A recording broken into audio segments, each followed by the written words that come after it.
జై Hind aspirants, welcome back to VIPS academy. నేను మీ Ashok. So చాలామంది ఏపీఎస్సి గ్రూప్ టూకి ఫ్రెష్గా ప్రిపరేషన్ స్టార్ట్ చేద్దాం అనుకుంటున్నారు. అండ్ మీ ప్రిపరేషన్లో భాగంగా మెయిన్స్లో వన్ ఆఫ్ ద టఫ్ సబ్జెక్ట్స్గా ఫీల్ అయ్యే ఆస్పిరెంట్స్ అందరూ కూడా ఎకానమీ అనే సబ్జెక్ట్ ఉంది కదండి. సో అసలు ఆ ఎకానమీ 75 మార్క్స్కి ఎలా చదవాలి, లేదా ఆల్రెడీ అంతకుముందు లాస్ట్ టైం అటెంప్ట్ ఇచ్చిన ఆస్పిరెంట్స్ ఉన్నారు కదండి, వాళ్ళకి సరిగ్గా మార్క్స్ రాలేకపోవడం వల్ల వాళ్ళు ఇప్పుడు ఎలా చదివితే బెటర్, ఏమేమి వెబ్సైట్స్ ఫాలో అవ్వాలి, లేకపోతే మనకి బడ్జెట్ ఎలా చదవాలి, సర్వే ఇవన్నీ కూడా ఉంటాయి కదండి, అవన్నీ కూడా మనకి ఎలా చదవాలి, ఎలా ఒక ప్రాపర్గా క్రొనలాజికల్ ఆర్డర్లో లేకపోతే ఇంటర్లింకింగ్ చేసుకుంటూ ఎలా చదవాలని చెప్పడానికి మనకి కళ్యాణ్ సార్ వచ్చారు. సో కళ్యాణ్ సార్ ఆల్రెడీ మనకి 3 times ఎస్ఎస్సి సీజిఎల్ ర్యాంకర్ అండి.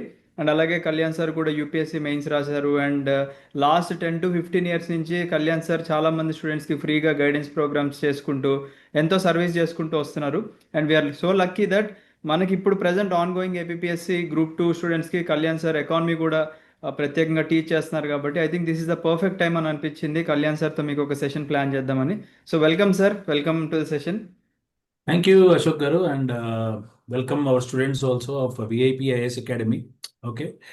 సో యా చాలా మందికి అశోక్ గారు నా గురించి ఇంట్రడక్షన్ ఆల్రెడీ ఇచ్చారు.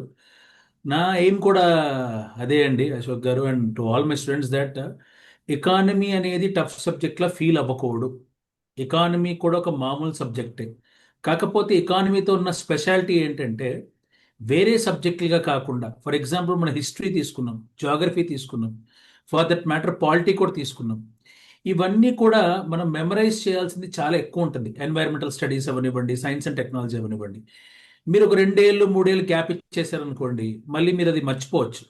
కానీ ఎకానమీ ఎలాంటిదంటే లైఫ్ లాంగ్ ఒక కాన్సెప్ట్ మనం నేర్చుకున్నామంటే, ఐ మీన్ టు సే, ఒక్కసారి ఒక కాన్సెప్ట్ నేర్చుకున్నామంటే లైఫ్ లాంగ్ గుర్తుండిపోయే కాన్సెప్ట్ అనమాట. అందుకే ఎకనామిక్ ఉండేది బేసికల్గా స్టార్టింగ్ ప్రాబ్లమే అండి. స్టార్టింగ్ ఇష్యూ ఉంటుంది. ఇప్పుడు కొన్ని బళ్ళు ఉంటాయి, వెహికల్స్ ఉంటాయి. వాటిని మనం, అవి మంచి బళ్ళే, కానీ దాన్ని స్టార్ట్ కిక్ చేయాలి దాన్ని, లేదంటే మనము బండిని తిప్పుతాం, అలాంటి సబ్జెక్ట్ అనమాట. ఒక్కసారి జర్నీ స్టార్ట్ చేసిన తర్వాత ఈ సబ్జెక్టులో ఎటువంటి అడ్డంకులు ఉండవండి. And when I started my preparation for UPSC also, నేను కూడా నేను కూడా ఒక బీటెక్ గ్రాడ్యుయేట్, అంటే నేను ఒక సైన్స్ గ్రాడ్యుయేట్. ఎకానమీ అనేది నాకు కూడా కొత్త సబ్జెక్టు, ఎందుకంటే నాకు కూడా ఎకనామీ మీద ఎటువంటి అనుభవం కూడా లేదు. కానీ ఒక్కసారి ఎకనామీ చదివిన తర్వాత నాకు అర్థమైంది ఏంటంటే, ప్రతి మనిషికి, సగటు మనిషికి కూడా ఎకానమీ మీద ఒక ఫోకస్ అనేది ఖచ్చితంగా ఉండాలి, ఆ సబ్జెక్ట్ మీద అవగాహన ఉండాలి. అండ్ అది మనము ఇప్పుడు తీసుకున్న వార్ సిచ్యువేషన్లో కూడా, ఈరోజు యుద్ధాలన్నీ కూడా జరుగుతున్నాయి అంటే కూడా, యుద్ధ అనుభవం అంతా కూడా ఈ మధ్యన మిలిటరీ కానీ, వేరే పరమాణు కేంద్రాలు కానీ, అంటే ఈ న్యూక్లియర్ పవర్ ప్లాంట్స్ కానీ ఏవి కావు. నన్ను అడిగితే the entire wars in the world are fought based on economy only. ఆర్థిక వ్యవస్థ బాగుండాలి, ఒకళ్ళ ఆర్థిక వ్యవస్థను దెబ్బతీయాలనే కోణంతోనే వెళ్తూ ఉంటాయి యుద్ధాలు కూడా. అది రష్యా యుక్రెయిన్ యుద్ధం అవ్వచ్చు, ఇరాన్ ఇజ్రాయల్ అవ్వచ్చు, అది యుఎస్ఏ ఇన్వాల్వ్ అవడంలో కూడా అదే అవ్వచ్చు. ఈరోజు ఇరాన్ కూడా యుఎస్ మిలిటరీ లాంటి ఒక నంబర్ 1 మిలిటరీ అని కూడా చెప్పుకోవచ్చు. దాన్ని US is the most advanced country in the military. వాళ్ళకు కూడా ఛాలెంజ్ ఇస్తున్నారంటే వాళ్ళ యుద్ధ నీతి ఒకటే: ఆర్థికంగా ప్రపంచాన్ని మొత్తాన్ని ఇబ్బంది పెట్టి యుఎస్ని ప్రెజర్ తీసుకొచ్చి వాళ్ళు ఈ యుద్ధాన్ని ఆపాలి, లేదంటే ఇరాన్ చెప్పిన కండిషన్స్కి వాళ్ళు ఒప్పుకుంటారని చెప్పి. సో ఈరోజు మనం తీసుకుంటే ఆర్థిక వ్యవస్థ అనేది, మనం దీన్ని ఒక డిఫరెంట్ కోణంగా చూడకూడదండి. ఇది ఒక సబ్జెక్ట్గానే కానీ చూడకుండా, ఇది మనం ఒక జీవన విధానంగా చూసుకోవాలి. Most important thing. ఇప్పుడు మీరు చాలాసార్లు ఇప్పుడు బడ్జెట్ అనేది అంటారు. స్టేట్ గవర్నమెంట్స్ బడ్జెట్ ఉంది. బడ్జెట్ అనేది ఏంటండి? బడ్జెట్, ఫిజికల్ హెల్త్ అంటారు, ఫిజికల్ పాలసీ అంటారు. ఇవన్నీ పదాలన్నీ కూడా మనం చెప్పాలంటే ఇంగ్లీష్ పదాలు, పెద్ద పెద్ద పదాలు, లేదంటే తెలుగులో కూడా పెద్ద పెద్ద పదాలు చూసి భయపడ్డానికే కానీ, వాస్తవంగా బడ్జెట్ చూసుకుంటే ఏంటంటే మన ఇంటి బడ్జెట్ లాంటిది. మన ఆదాయం ఎంత, మన ఖర్చు ఎంత. మన ఆదాయం మించిన ఖర్చు ఉందనుకోండి, if hour income is less than expenditure అనుకుంటే, మనం ఎక్కడి నుంచి అప్పు తీసుకొస్తాం? ఎందుకంటే మనం కామ్గా కూర్చోలేము. మనం కూడా ఎంత అప్పు చేయాలి? తాహత మించిన అప్పు చేస్తే మళ్ళీ అది కూడా మనకు ప్రాబ్లం. ఇదే ఫిజికల్ హెల్త్ అంటే. గవర్నమెంట్ ఎప్పుడు చెప్తుంటుంది 3% ఆఫ్ జీడిపికి మన ఫిజికల్ హెల్త్ ఫిక్స్ చేయాలని చెప్పి. అంటే ఏంటి? అప్పుని మన జీడిపికి 3% మించి మనము ఇతర దేశాల నుంచో ఇతర బ్యాంక్స్ నుంచో తీసుకురాకూడదని చెప్పేసి అది మేజర్ కాన్సెప్ట్. ఇప్పుడు అదే మనకు చిన్న మైక్రో ఎకనామిక్ కాన్సెప్ట్లో డిమాండ్ అండ్ సప్లై కాన్సెప్ట్ అంటాం మనం మామూలుగా. ఏముంది డిమాండ్ అండ్ సప్లై కాన్సెప్ట్ అంటే?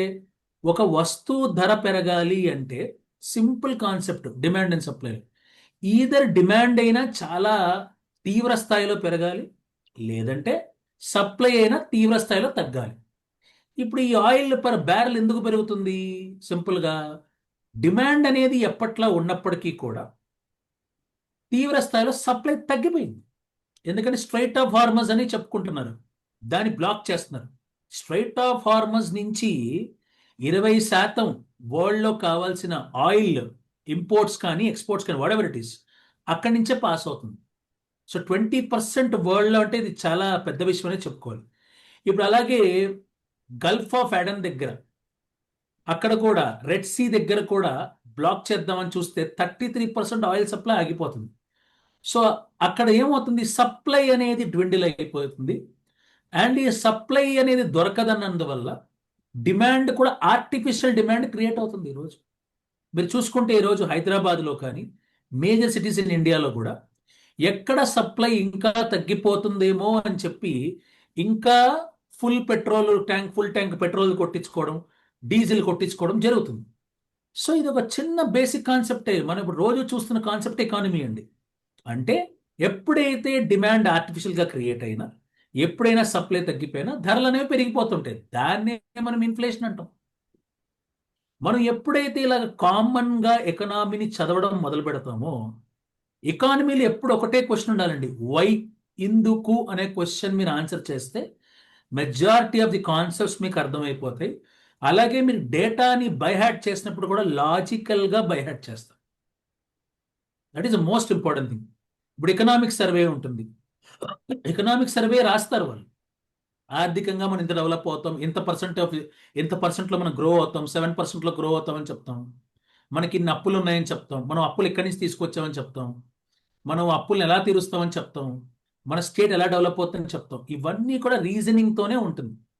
ఎకనామీ ఎప్పుడు కూడా రీజన్తోనే ముందుకెళ్తూ ఉంటుంది. ఎందుకు ఇలా చెయ్యాలి అంటే మనం ఆ బేసిక్ కాన్సెప్ట్ అర్థమైతే మనకు అర్థమవుతుంది, బడ్జెట్ కేటాయించడం అనేది.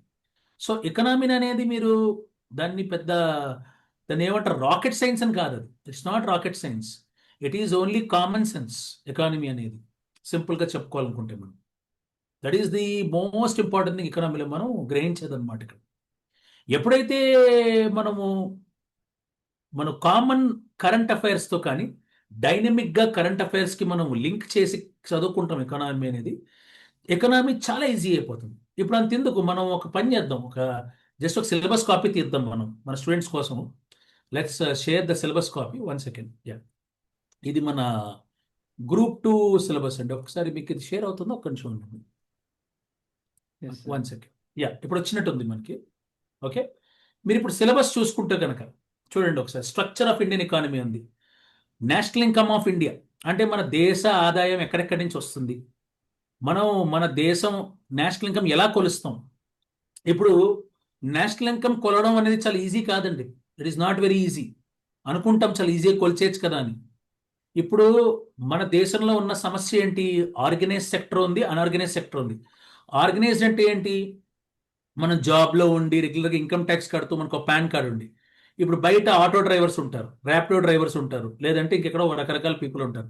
వాళ్ళకి ఎంత ఇన్కమ్ వస్తుందో మనకు తెలియదు. అలాగని వాళ్ళు ఎక్కువ సంపాదించేస్తున్నారు, వాళ్ళు ఏదో డబ్బు దాచేసుకుంటున్నారని కాదు, బట్ ఇన్కమ్ మెజర్ చేయడం అనేది చాలా కష్టం అవుతుంది అనమాట. దట్ ఈస్ వై ఫస్ట్ మన నేషనల్ ఇన్కమ్ ఎలా ఎస్టిమేట్ చేస్తామో చూడాలి.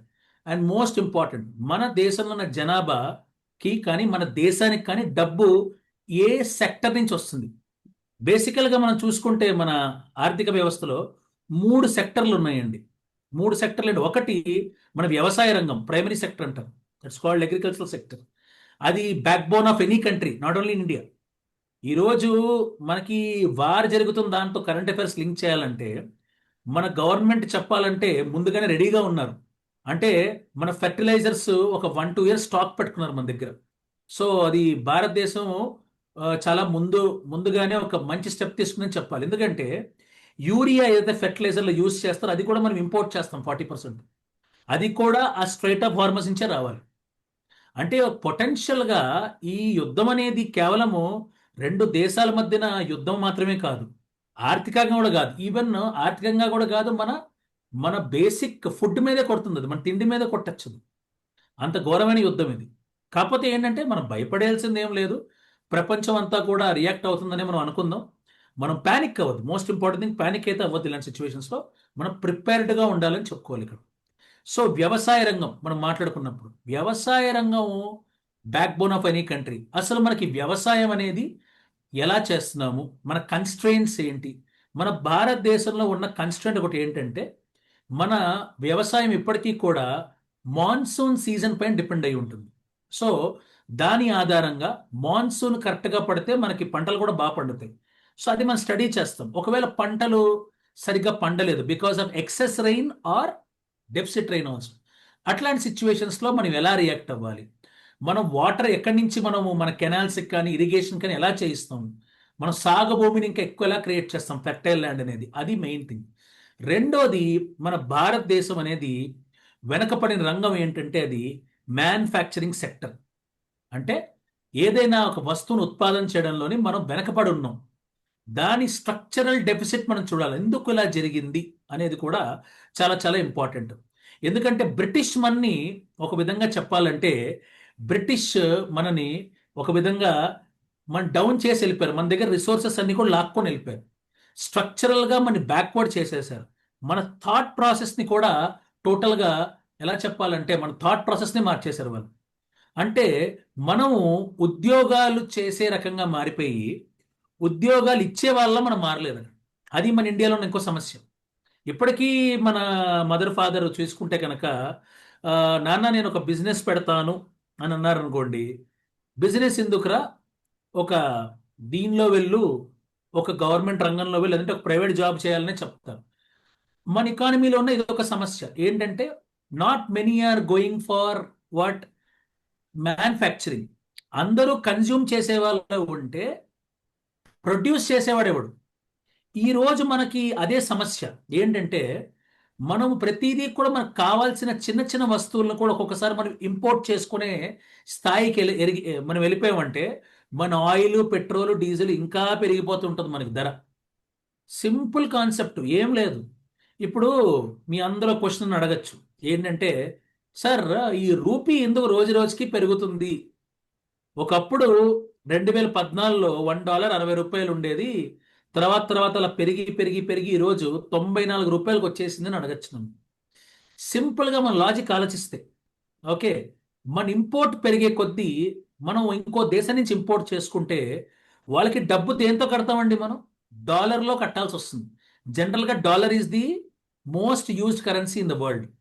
ఎప్పుడైతే మనం ఎక్కువ ఇంపోర్ట్ చేసుకుంటామో, ఎక్స్పోర్ట్ తక్కువ చేస్తామో, మన రూపీస్ మనకి ఎక్స్పోర్ట్ చేసినప్పుడు మనకు వచ్చే ఎలా వస్తాయి డబ్బులు? అవి రూపీస్లో వస్తాయి. అది డిమాండ్ తక్కువ ఉంటుంది ఎందుకంటే ఎక్కువ ఎక్స్పోర్ట్ చేయకపోతే. అలాగే మనం అన్ని ఇంపోర్ట్ చేస్తే ప్రతిదీ మనం డాలర్లో కట్టాలి.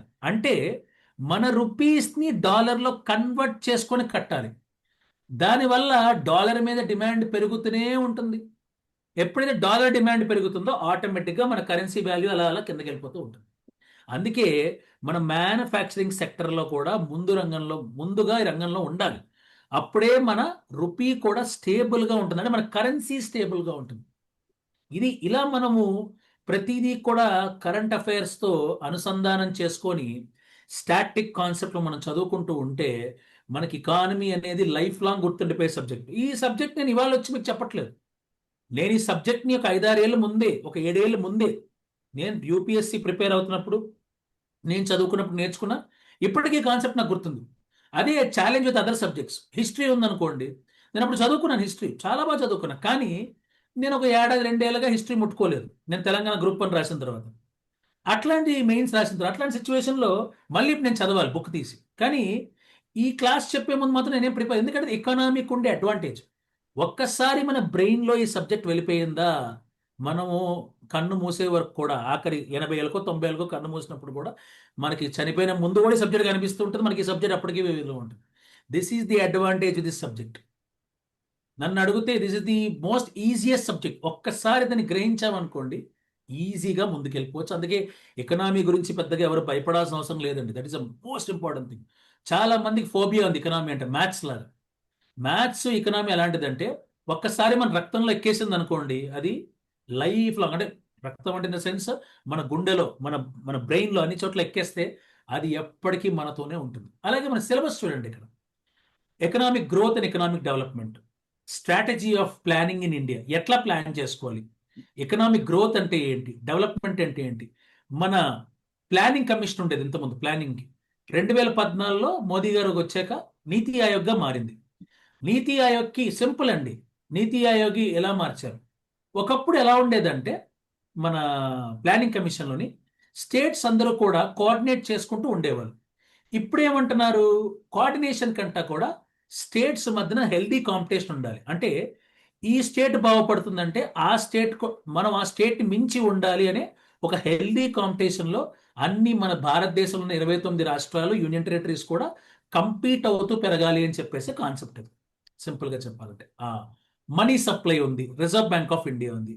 వెరీ సింపుల్గా చెప్పాలంటే, ఏదైనా ఈజీగా అవైలబిలిటీ ఉంటే దాని విలువ మనకు తెలియదు, అవునా కాదా? విచ్చలవిచ్చలుగా ఖర్చు పెట్టేస్తూ ఉంటాం, అవునా కాదా? అందుకే మనీ సప్లైని కూడా వేరీ చేస్తూ ఉండాలి. అంటే ఇన్ఫ్లేషన్ ఎక్కువ ఉన్నప్పుడు, అంటే మన దగ్గర డబ్బులు ఉంటే ఎక్కువ కొంటాం ఏదైనా కూడా. ఇప్పుడు ఇప్పుడు ఫర్ ఎగ్జాంపుల్ అండి, నేను చాలా ధనవంతుణ్ణి, నా దగ్గర చాలా డబ్బులు ఉన్నాయి, ప్రజలందరి దగ్గర డబ్బులు ఉన్నాయి. ఎవడు గోల్డ్ డీజిల్ కొట్టించుకుంటూనే ఉంటాడు ఫుల్ ట్యాంక్. అలా డిమాండ్ పెరిగిపోతూనే ఉంటుంది, అది ఇన్ఫ్లేషన్ పెరిగిపోతూనే ఉంటుంది. ఎప్పుడైతే మనీ సప్లైని మనం కట్ చేసామనుకోండి, ప్రజలకి కొంతవరకు కంట్రోల్ చేసామనుకోండి, వాడు అప్పుడు ఫుల్ ట్యాంక్ కొట్టించుకోలేడు, వాడు అవుతాడు కొన్నాళ్ళు. అలా మనము అలా మనము డిమాండ్ని పక్కకి నెట్టేస్తాం అనమాట. దాన్నే మనీ సప్లైని యూజ్ చేస్తాం. ఇక్కడ ఇండివిజువల్ ఎగ్జాంపుల్ ఇచ్చా, కానీ దేశం మొత్తంలో ఆలోచించండి. ఈజీగా లోన్స్ ఇచ్చారనుకోండి, అందరూ క్రెడిట్ కార్డు మీద అప్పులు చేసి మరి అన్నీ కొంటూ ఉంటారు. అప్పుడు లోన్స్ తగ్గించాలి. దాన్నే మనము quantitative monetary tools, qualitative monetary tools అంటాం దాన్ని మనం. ఓకే. అలాగే మనం తీసుకుంటే ఇవ్వండి, monetary policy and control of credit అని ఉంది. క్రెడిట్ అంటే లోన్సే, మన ఇండియన్ బ్యాంకింగ్ స్ట్రక్చర్. అలాగే ఇన్ఫ్లేషన్ ఎందుకు అవుతుంది, దాని రెమెడీస్ డివేజ్ ఇప్పుడు చెప్పిన రెమెడీని, మనీ సప్లైని కంట్రోల్ చేస్తే ఇన్ఫ్లేషన్ కూడా. అలాగే ఫిజికల్ పాలసీ, ఫిజికల్ పాలసీ కూడా అంటే ఏంటి, మన ఎక్కువ అప్పులు చేయకూడదు. మన దేశానికి మించిన అప్పులు చేస్తే ఆ అప్పులు ఫ్యూచర్ జనరేషన్కే క్యారీ అవుతుంది. అది ఈ రోజుతో అయిపోయేది కాదు మన లైఫ్ కానీ, మన కంట్రీ కానీ. మన కంట్రీ అనేది ఎప్పటి నుంచో ఉంది, ఇంకా ఉండబోతుంది కూడా. ఇంకో 1000 సంవత్సరాలు, 1,00,000 సంవత్సరాలు భారతదేశం ఉంటుంది. సో ఆ ఇది ఆ బర్డెన్ అనేది ఫ్యూచర్ జనరేషన్స్కి మనం పాస్ ఆన్ చేయకూడదు. వెరీ సింపుల్గా చెప్పాలంటే, చాలాసార్లు మీరు వింటూ ఉంటారు ఎకనామీలో సస్టైనబుల్ డెవలప్మెంట్ అని చెప్పి. సస్టైనబుల్ డెవలప్మెంట్ అంటే, ఈ రోజు మన అవసరాలు తీర్చుకుంటూ, అట్ ది సేమ్ టైం ఈ రోజు అవసరాలు తీర్చుకొని ఫ్యూచర్ జనరేషన్స్కి ఇబ్బంది పడకుండా మన అవసరాలు తీర్చుకోవాలి. అన్నీ నేనే తీసుకెళ్ళిపోతా, అన్నీ నేనే ఆంఫర్ట్ స్వాహా చేసేస్తానంటే ఫ్యూచర్ జనరేషన్ కూడా మనం ఆలోచించాలి. వాళ్ళకి మనము ఒక వాళ్ళకేం మనం ఇవ్వక్కలేదు, మనం ఏం డబ్బులు ఇవ్వక్కలేదు వాళ్ళకి. వాళ్ళకి పెరిగే అట్మాస్ఫియర్ ఉండాలి, ఒక స్వచ్ఛమైన గాలి. ఓకే, వాళ్ళకి మొత్తం అప్పుల పాలు చేసకుండా దేశాన్ని, మనం ఒక మంచి దేశాన్ని వాళ్ళకి అప్పచెప్పడమే ఒక పౌరుడిగా మన రెస్పాన్సిబిలిటీ అనమాట ఫ్యూచర్ జనరేషన్కి. గవర్నమెంట్కే కాదు, మనకు కూడా రెస్పాన్సిబిలిటీ ఉంది. ఆ ఫండమెంటల్స్ అన్నీ కూడా మనకి ఫిజికల్ పాలసీ అంటే అదే, బడ్జెట్ని జాగ్రత్తగా మేనేజ్ చేయడము. ఇప్పుడు మనకి 10 లక్షలు అవసరం ఉండొచ్చు, కానీ మన తాహత మించి అప్పు చేస్తే అది మనకే ప్రాబ్లం, మళ్ళీ మనకే చుట్టుకోకుండా మన ఫ్యామిలీకి కూడా చుట్టుకుంటుంది అది. అలాగే గవర్నమెంట్ చేసే పని వల్ల నాగరికులందరికీ కూడా చుట్టుకుంటూ ఉంటుంది. అందుకే గవర్నమెంట్ కూడా అందరినీ, ప్రజల్ని దృష్టిలో పెట్టుకొని దేశం, నేషనల్ సెక్యూరిటీ, అలాగే ఫైనాన్షియల్ సెక్యూరిటీ, ఇప్పుడు ఎనర్జీ సెక్యూరిటీ అంటున్నారు, ఇవన్నీ కూడా మనం ఎకానమీ ద్వారాగానే చూసుకోవాలి. ఇందాక నేను మాట్లాడాను బ్యాలెన్స్ ఆఫ్ పేమెంట్స్.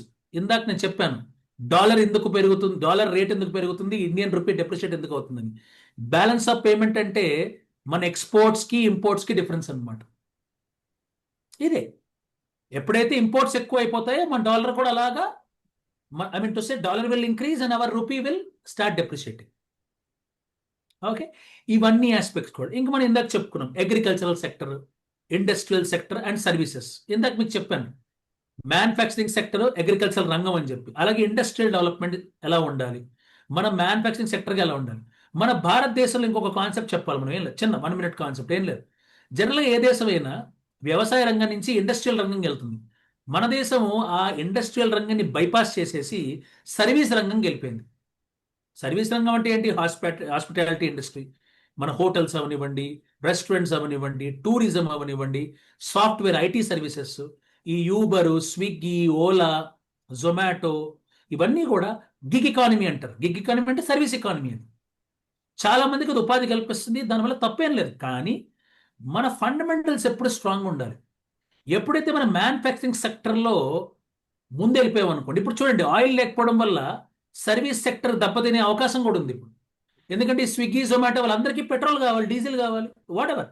అందుకే వాళ్ళకి ఇప్పుడు పెట్రోల్, ఆయిల్ బంద్ అయిపోతే మన సర్వీస్ ఇండస్ట్రీ కూడా కుప్పకొల్పే ఛాన్స్ ఉంటుంది. అట్లా అవ్వకుండా ఉండాలంటే మనం మ్యానుఫ్యాక్చరింగ్ సెక్టర్గా మనం ముందు ఎదిగితే మనము ఎవరి మీద డిపెండ్ అవ్వకుండా. అందుకే మోదీ గారు ఎప్పుడు చూసినా ఒకటే చెప్తుంటారు, ఆత్మనిర్భర్ భారత్. ఆత్మనిర్భర్ భారత్ అంటే మనము సెల్ఫ్ సఫిషియెంట్గా ఉండాలని ఆయన చెప్తూ ఉంటారు ఎప్పుడు కూడా. ఓకే, ఆయన ఊరికే చెప్పట్లేదు ఇది. This is the motto, main motto అది. ఆత్మనిర్భర్ అంటే మనం ఎవడమే డిపెండ్ అవ్వకుండా ఎప్పుడైతే మన దేశంగా ముందు నిలబడతామో మన ఎకానమీ గురించి మనం ఇంకా చూసుకోకలేదు. అలాగే సర్వీస్ సెక్టర్లో గ్రోత్ అండ్ కాంట్రిబ్యూషన్, ఇదే చెప్తున్నా. సర్వీస్ సెక్టర్లో మనం 91 లిబరలైజేషన్, ప్రైవేటైజేషన్, గ్లోబలైజేషన్ జరిగాక 91 ఎకనామిక్ రిఫార్మ్స్లో ఐటీ ఇండస్ట్రీ అనేది చాలా గట్టిగా పెరిగింది. ఈ రోజు ఐటీ రంగం లేకపోతే మన జీవితం కూడా మనం ఊహించుకోలేం. ఓకే, ఇది మనం ఇప్పుడు మాట్లాడింది అంతా కూడా దేశం గురించి సిలబస్ ప్రకారం. ఇప్పుడు మనం ఆంధ్రాకి వచ్చాం. మన ఆంధ్ర రాష్ట్రం, ఆంధ్రప్రదేశ్ గురించి మనం మాట్లాడుకుందాం. ఆంధ్రప్రదేశ్కున్న స్ట్రక్చర్ లో ప్రాబ్లమ్స్ ఏంటి? ఇప్పుడు ఫర్ ఎగ్జాంపుల్ చెప్తా, ఆంధ్రాలోని ఒక ప్రాబ్లం ఉందండి. నార్త్ ఆంధ్రప్రదేశ్ ఉంది, శ్రీకాకుళము, విశాఖపట్నము, విజయనగరం, ఆ జిల్లాలన్నీ కూడా. ఈవెన్ కృష్ణా జిల్లా ఫ్రీక్వెంట్గా సైక్లోన్స్ రావడం. ఓకే, ఇప్పుడు మీరు చూసుకుంటే కృష్ణా డిస్ట్రిక్ట్లోని మోపీదేవి గుడి కూడా ఉంది, సుబ్రహ్మణ్య స్వామిది. అక్కడ మీరు ఈవెన్ కృష్ణా డెల్టా కూడా ఉండదు. అక్కడ పెద్దగా డెవలప్మెంట్ చూడరు. ఎందుకంటే డెవలప్మెంట్ చేయకూడదు కాదు, అక్కడ సైక్లోన్స్ వచ్చి చాలా వరకు ఆర్థిక పరిస్థితి కుప్పకూలిపోయింది. 1978 అనుకుంటా, 77, సారీ, దివిసీమ తుఫాన్ వచ్చింది మీకు గుర్తుంటే కనుక. సో మనకి సముద్రం అనేది మనకి అడ్వాంటేజ్ కూడా ఆంధ్రప్రదేశ్. మనం ఎక్స్పోర్ట్స్ చేస్తాము, మనం ఇంపోర్ట్స్ చేసుకోగలము. ఈవెన్ మన కృష్ణా గోదావరి బేసిన్లో ఈరోజు ఎల్పిజి మన ఇంటికి, నేచురల్ గ్యాస్ మన ఇంటికి వస్తుందంటే కృష్ణా గోదావరి బేసినే కారణం అని చెప్పుకోవాలి మనం. కొంతవరకు, కొంతవరకు కాదు, చాలా వరకు. మనం ఆంధ్రదేశం చరిత్ర, మన ఆంధ్ర రాష్ట్రం చరిత్ర కూడా it is very very rich history ఉంది దానికి చెప్పాలంటే. సో అవన్నీ కాకుండా మనకున్న సమస్యలు ఏంటి, మన పెర్ క్యాపిటల్ ఇన్కమ్ ఏంటి? అందుకే ఇప్పుడు చంద్రబాబు గారు వచ్చాక లోకేష్ గారు, అలాగే పవన్ కళ్యాణ్ గారు వాళ్ళ నేతృత్వంలో కూడా they are train to develop our service sector. ఇన్ని రోజులు కూడా ఆంధ్రప్రదేశ్కి అగ్రికల్చర్ ఎప్పుడు స్ట్రాంగ్ ఉంది, ఇండస్ట్రియల్ రంగం కూడా ఒక విధంగా చెప్పాలంటే బాగానే ఉంది, ఇంకా డెవలప్ అవ్వాలి. అఫ్ కోర్స్ ఇండియా మొత్తం ఇవ్వాలి, ఆంధ్రానే కాదు. కానీ సర్వీస్ సెక్టర్ ల్యాకింగ్ ఉండేది. హైదరాబాద్లో ఉన్న ఐటీ సెక్టర్, ఇప్పుడు తెలంగాణలో హైదరాబాద్ ఉంది, సో అక్కడ ఉన్న ఐటీ రంగం ఇక్కడ లేదు. సో దాన్ని కూడా డెవలప్ చేయాలని చెప్పి మన చంద్రబాబు గారు, పవన్ కళ్యాణ్ గారు, లోకేష్ గారు అందరూ కూడా నిరంతరంగా ప్రయత్నిస్తూ ఉన్నారు వాళ్ళు. సో ఎక్కడ మన ఏపీ స్టేట్కి ఉన్న, ఎక్కడి నుంచి ట్యాక్స్ వస్తుంది, ఇలా కంపెనీలు పెట్టిన ఆటోమేటిక్గా ఎకానమీ బాగా రన్ అయ్యి మనం అందరం బాగా ఖర్చు పెట్టి మంచి జీతాలు, ఉద్యోగాలు వస్తే గవర్నమెంట్ ఆటోమేటిక్గా ట్యాక్స్ వస్తుంటుంది.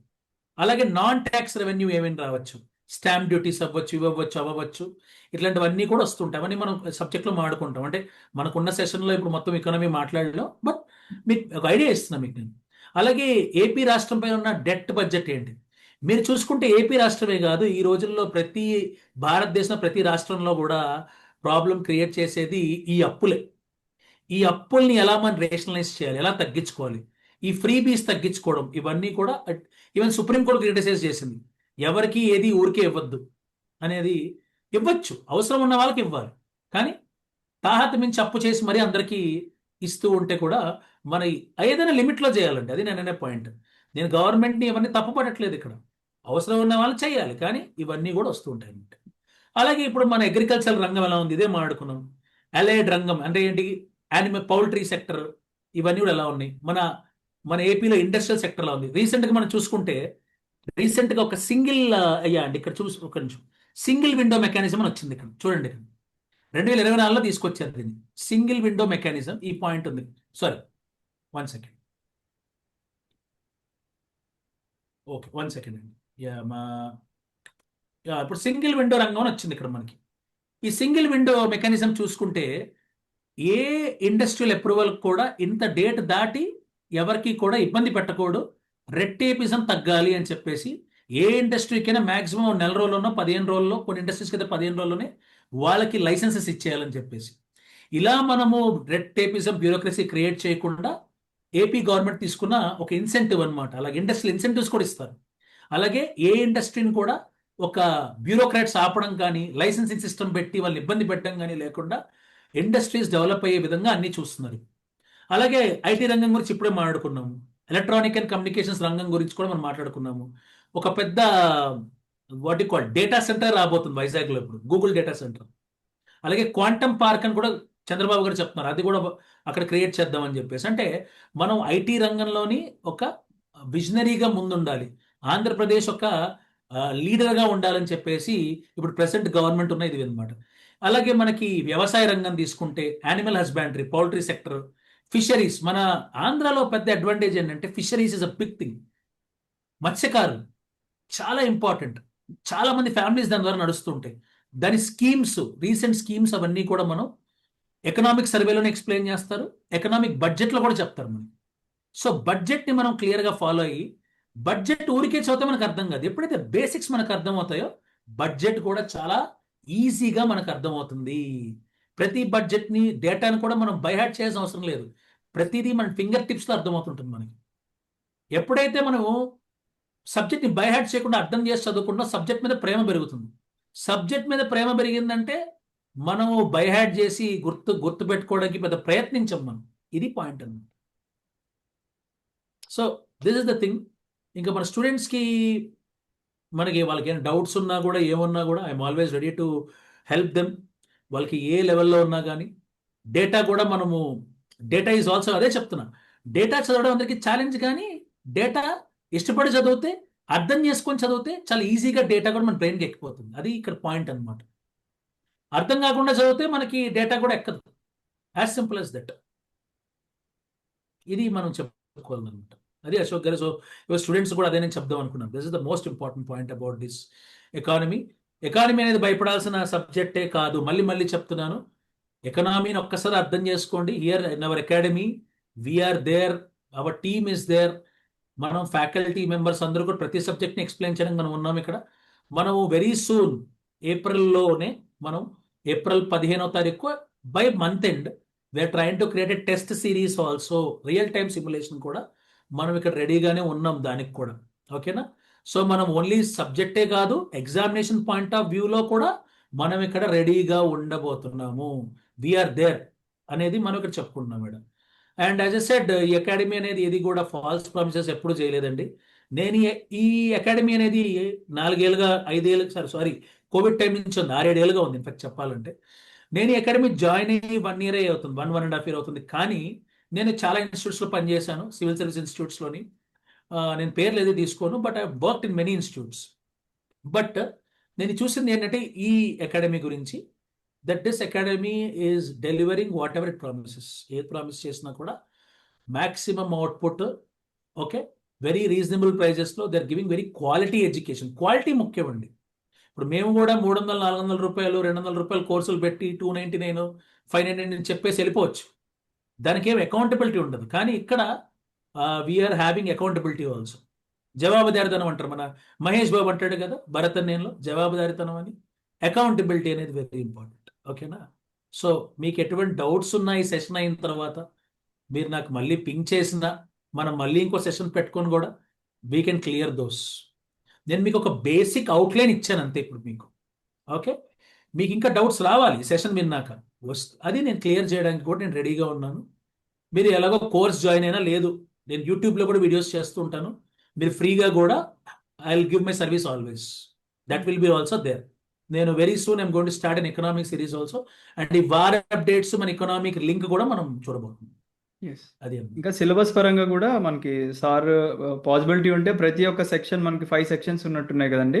ఒక్కొక్క సెక్షన్ అసలు మనకి ఎలా చదవాలి, ఏ సోర్సెస్ ఫాలో అవ్వాలి అంటే సెల్ఫ్గా ప్రిపేర్ అయ్యే స్టూడెంట్స్కి కూడా హెల్ప్ అయ్యేలాగా will do some sessions. Kalyan sir free time అవైలబిలిటీని మనం బట్టి డెఫినెట్గా ప్లాన్ చేద్దాము. అండ్ ఇప్పుడు మనకి జస్ట్ టైం ఇంకొక తక్కువ మాట ఉంది అండి, కాబట్టి yes sir. Sorry to interrupt Ashok గారు, ఇది ఎస్ ఎస్. ఏంటంటే బుక్స్ అంటారు ఎకనామీకి, ఇది చాలా ఇంపార్టెంట్ డౌట్ వస్తుంది అందరికి కూడా. బుక్స్ మీరేం వరీ అవ్వద్దు. ఎకనామీ అనేది ఎలాంటి సబ్జెక్ట్ అంటే, మీరు first of all budget, economic budget, మనకి ఏపీ వైట్ బుక్ వస్తుంది. ఓకే, అలాగే మనకి ఏపీ ఎకనామిక్ సర్వే ఉంటుంది, సోషల్ సర్వే పుస్తకం ఉంటుంది, అది మీకు తెలుగు అకాడమీయో లేకపోతే గవర్నమెంటే పబ్లిష్ చేస్తుంది, గ్రీన్ కలర్లో లాస్ట్ ఇయర్ బుక్ వచ్చింది, ఆ పుస్తకమే ఆధారంగా తీసుకోండి. And with respect to subject Indian economy, చాలా పుస్తకాలు ఉన్నాయండి, ఒకటిగా. అందుకే ఎకనామీలో ఐ ఫీల్ దట్, నేను అందుకే కోచింగ్లో కూడా టీచింగ్ ఫీల్డ్ ఎంటర్ అవడం కారణం అదే. నేను ఎకానమీ ప్రిపేర్ అయినప్పుడు ఒక్క బుక్కి రెస్ట్రిక్ట్ అవ్వలేదు, 4-5 బుక్స్ చూసుకున్నాను. కాకపోతే ఒకసారి కాన్సెప్ట్ వచ్చాక అన్ని పుస్తకాలు అవసరం లేదు, మనం నోట్ మేకింగ్ చేసుకొని ఆ నోట్స్ని మనం లైఫ్ లాంగ్ ఫాలో అవుతూ ఉండాలి. అదే చెప్తున్నా, ఇనీషియల్ హికప్ ఉంటుంది అంతే ఎకనామీలో. కొంచెం మనము కష్టపడి ముందుకెళ్ళామనుకోండి, ఎకనామీ అనేది it is a great subject అనమాట. కష్టపడితే ఫలితం ఇచ్చే సబ్జెక్ట్ ఎకనామీ అని చెప్తాను నేను. అది. Yes sir. Yes, Kalyan sir inputs అన్నీ కూడా మీరు తీసుకుంటారని అనుకుంటున్నాను. మీకు ఇంకేదన్నా స్పెషల్గా ఏదైనా టాపిక్ గురించి ఏమైనా వీడియో మాకు బాగా ఇబ్బంది అవుతుంది సార్, చాలామంది ఆస్పిరెంట్స్కి దీని గురించి మీరు వీడియో చేయండి అంటే కింద కమెంట్ సెక్షన్లో కమెంట్ పెట్టండి. అండ్ మేమైతే ఇట్లా ఒక సిలబస్ రిలేటెడ్గా డీటెయిల్గా వీడియోస్ చేద్దాం అనుకుంటున్నాము. అసలు ఎకానమీ రిలేటెడ్గా సిలబస్ మొత్తము మీరు ఎక్కడి నుంచి చదవాలి, ఎలా చదవాలి ఏంటనే ఒక వీడియో కూడా ప్లాన్ చేస్తున్నాము. మీకు ఒకవేళ ఇంట్రెస్ట్ ఉంది అంటే కింద మీరు ఇంట్రెస్టెడ్ అని చెప్పేసి మెసేజ్ చేయండి, so that me interest base మీద మేము కూడా ప్లాన్ చేస్తాం. ఎందుకంటే ఇప్పుడు టైం అనేది అందరికీ కూడా ప్రిషియస్, సార్ కూడా వర్కింగ్, సో సార్ యొక్క పర్సనల్ టైం తీసి మరి మన అకాడమిక్ స్పెండ్ చేయాల్సి వస్తుంది అండ్ మనం కూడా టైంకి ఎక్కువ వాల్యూ ఇస్తాం కాబట్టి. ఓకేనా, డెఫినెట్గా కళ్యాణ్ సార్ మీ ఎకానమీ ఫియర్ని అయితే తీసేయడానికి రెడీగా ఉన్నారు. ఆల్రెడీ కళ్యాణ్ సార్ యొక్క సపరేట్ మన దాంట్లో మాడ్యూల్ కూడా పెట్టాము, with 3 to 4 free demo classes కూడా ఉన్నాయి. సార్ ఎలా టీచ్ చేస్తారు మన క్లాస్ స్టూడెంట్స్కి, లైవ్ క్లాసెస్ అవన్నీ కూడా మీరు కూడా చూడొచ్చు. నో నీడ్ టు పే చేయాల్సిన అవసరం లేదు. 3-4 డెమో క్లాస్ అయితే మీరు ఫ్రీగా చూడండి. ఇన్ కేస్ ఇంట్రెస్ట్ ఉంది అనుకుంటే దాన్ని యూ కెన్ పర్చేస్ అండి. ఓకేనా.